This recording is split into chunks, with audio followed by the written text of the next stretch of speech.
Chicago.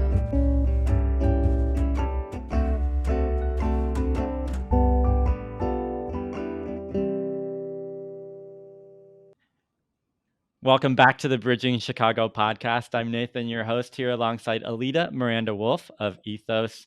And we are finishing up Alida's episode with part 3 here.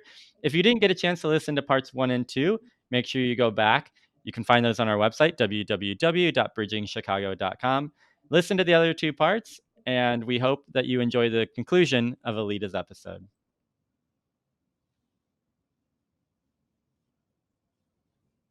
When we talk about things like microaggressions and I go into a company system, the most common microaggressions are around people needing to work harder or change some element of their personality or suck it up or not make everything about race all the time. And all of those communicate the same message, which is there is no external problem. The problem is you. You need to fix yourself because the only reason that you could ever struggle is because of you. And that's simply not true. The evidence doesn't support it. You know, you are 3 times more likely to die of COVID if you're Black. And our language has a lot to do with that. I just have one thing that I want to share because I feel like it's helped illustrate that the way that we talk about things puts the onus on individuals as opposed to the systems that need to change. This was an example. It's not exactly the same, but I've sort of adapted it from a New York Times article that recently came out on our changing language around social identity. So if we say something like, Black people are 3 times more likely to be incarcerated than white people, the question that might follow is, what's up with Black people? But if we say prisons are 3 times more likely to incarcerate Black people than white people, what's the question going to be? What's up with prisons? Yeah. Yeah. So that's part of why I'm constantly kind of pushing on this to say, well, is it an individual thing? Or is it a systemic or structural thing? Is it that you're working too much? Or is that companies expect you to work this much? Or they will find someone to replace you? Yeah, I mean, I think those are questions that we've been afraid to ask because we feel like it's going to be put back on us. Where, if we're saying, is what's the problem here? Is it the individual and the knowledge that they have or the drive that they have, or is it the company and the demand that they have on those individuals? And I think for me, I always assume that when it comes down to it, like the company is always going to be right and do what the company believes is best, which is true. Businesses are going to do what businesses believe they need to do to put themselves in the best position to compete, right? I'm not arguing that there's a problem with that. I think for me, I look at it and say, well, if the business is always going to do what they feel is best, then who's going to look out for me?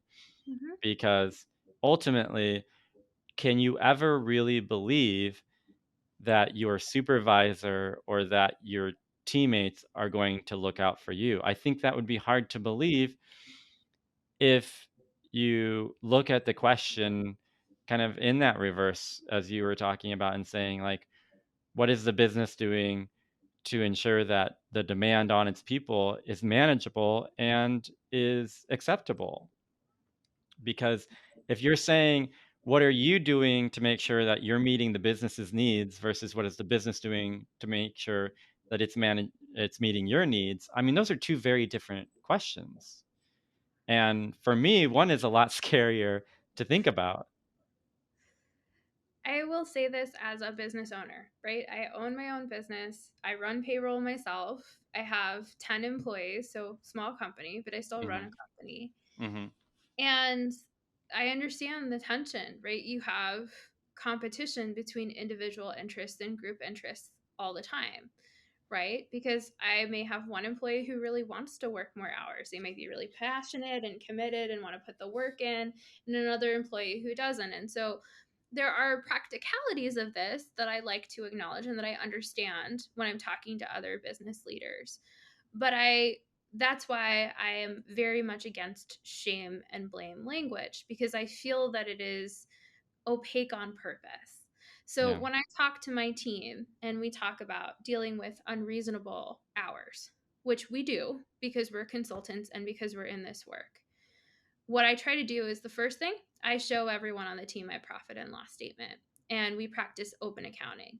And I show them how much everything costs and how much Mm. money we have and what we're going to do with the money that we have and what we would need to do to work less. And then there are plans that we put in place that allow for that to happen. So we increased our pricing considerably. And it was actually good for us in the market because it helped establish our credibility. But it also meant that people's hours on average did reduce down because we could afford to take fewer projects at one time. Would I have made that decision if I had been less transparent? Probably not as quickly. So, this is one of the reasons why when I talk to business leaders, I ask, how are you being held accountable? What systems, what checks and balances do you have in place? Because I know that everyone in my company can see pretty much everything. They know how much I make, they know how much they make, they know how much our contracts are for, they know what our expenses are, they know what would be a struggle for us. And those expectations are set early, and I can genuinely say to somebody, if they come to me for a raise, if I have the money or not. Yeah. There's not politicking that goes into it. Now, we might have disagreements over performance or, like, what level of work they're able to complete, but hopefully we're being honest about that too. But this idea about employee needs and what is the employee doing for the business and what is the business doing for the employee, I think that the onus is on the business to actually answer that question on a regular basis and to be super honest about what they're willing and not willing to do. So I've never gone into a company and said, you have to make all of these changes and reforms that we have in place. But I have said, if you're not going to make these changes and reforms, you need to tell your people why. Mm. And there needs to be a good reason. It might be a reason they don't like, it might be a reason that they quit over. But I often have this happen. I'll share this. I'll have company where I'm working with them and they don't want to present the survey data or the metrics that we've collected. And they'll say, but when people look at this, they'll see that the groups of folks who are most likely to leave the company identify as queer or people of color. And they're the ones leaving. We don't want folks in the company to worry about that. And I'll say, well, okay, you don't work at a super big company. Everybody can see when they leave. Yeah. They probably think it's worse than if you put the data out there Yeah. because Yeah. they're going off of the few people they know and then multiplying that in their head, right? So, what does not telling them really do? It creates a sense of power imbalance. They have to Yeah. share information with you, you don't have to share information with them, and then you don't have to meet the needs that are coming up. So, what I can say is I, as a business owner, have forced myself into uncomfortable conversations that I did not want to be in. And I have had to work with legal counsel because I've shared too much or have to be careful because there are all of these ways in which being secretive and private and opaque are rewarded by our legal system. Mm-hmm. And I know from my exit interviews and my retention rating and the people who are attracted to my company that that system is working. Mm-hmm. So there's also just this question of who is meant to bear the risk. And I ultimately think a business has more power than an employee does. And that's not to disempower the employee, it's just about size. And so that means that I believe the company is responsible for bearing the most risk because they can deal with the consequences better. Yeah. Um, I do want to, before we run out of time, uh, talk about your book that's coming out, Cultures of Belonging, Building Inclusive Organizations That Last. This is really interesting because, diversity, equity, inclusion are words that I'm hearing more and more from more organizations. I think, you know, places used to have, you know, diversity officers, and now they have DE&I officers. And so I think that it is something that executives and businesses are thinking more about. Um, but can you tell me about the book, why you wrote it, and then what it provides to people or to organizations that are thinking about this or that have started to think about DEI and now B? So, Cultures of Belonging is essentially my life's work. It's a decade of practice, research, study, but really being on the ground and being in 100 plus companies. And I wrote it for two reasons. The first was I work with a lot of people leaders, employee resource groups, affinity groups who need a playbook. They have a lot of Mhm, ideas and don't have a structure because they're being asked to build something totally new from scratch that mhm, there actually aren't blueprints for.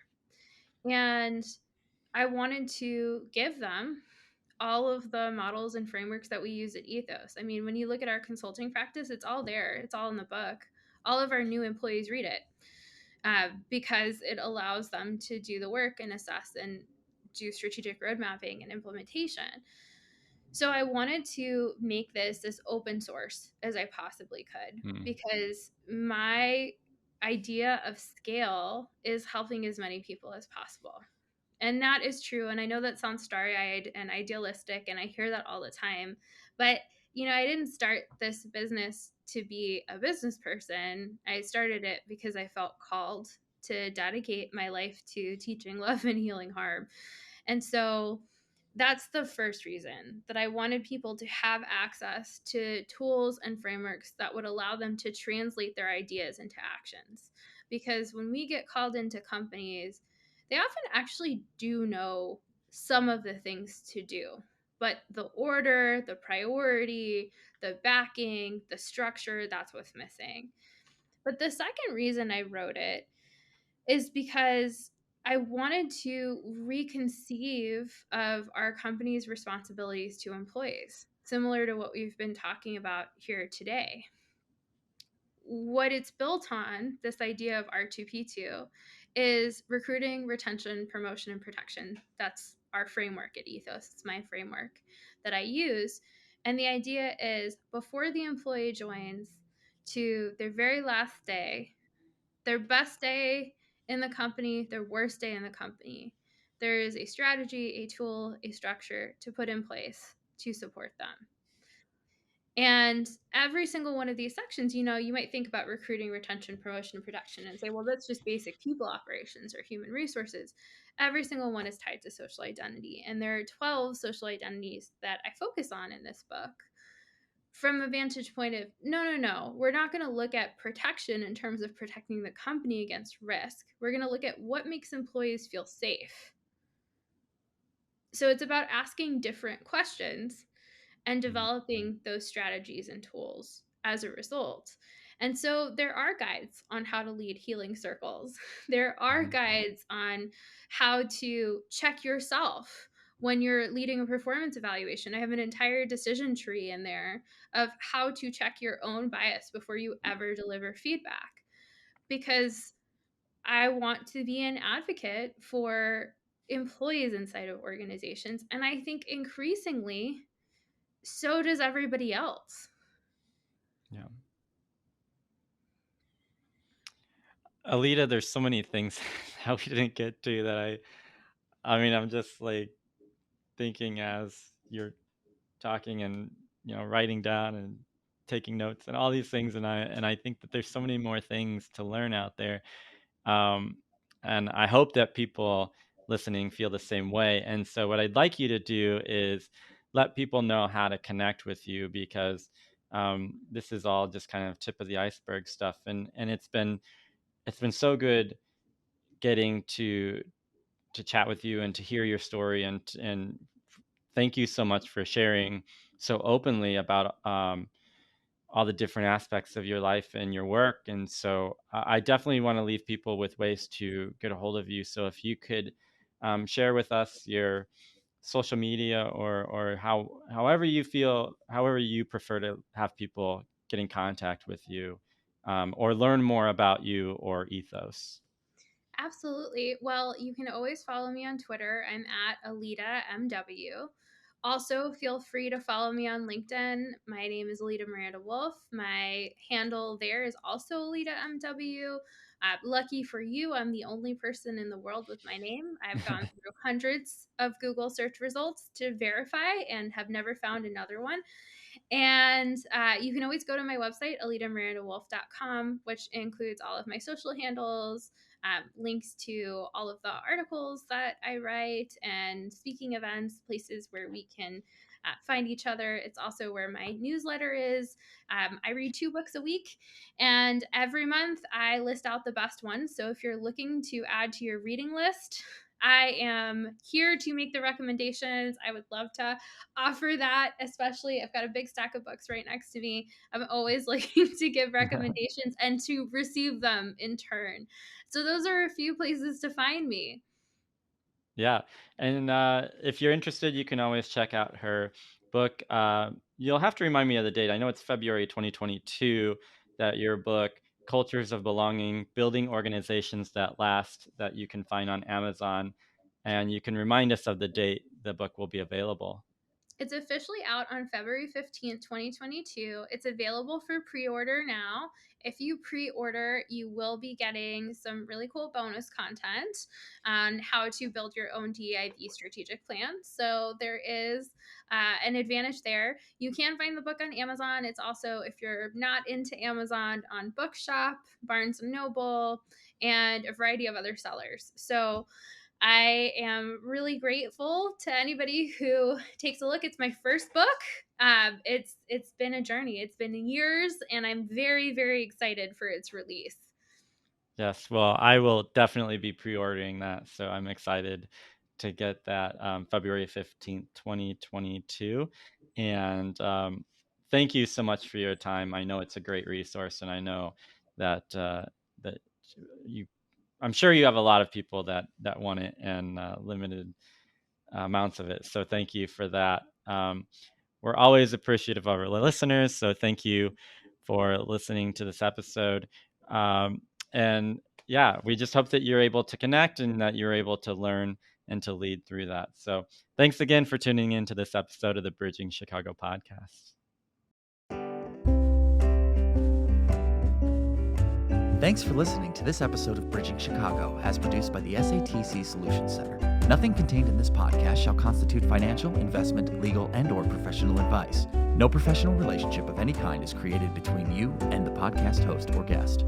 You are urged to speak with your financial, investment, or legal advisors before making any investment or legal decisions. Furthermore, the opinions expressed in this podcast are not necessarily the opinions of SATC Solutions Center, SATC Law, or any of its employees. This podcast is created by the hosts and guests' individual capacities. All opinions on this podcast are or have been rendered based on specific facts, under certain conditions, and are subject to certain assumptions, and may not and should not be used or relied upon for any other purpose, including but not limited to, or use in or in connection with any investment purposes or legal proceeding.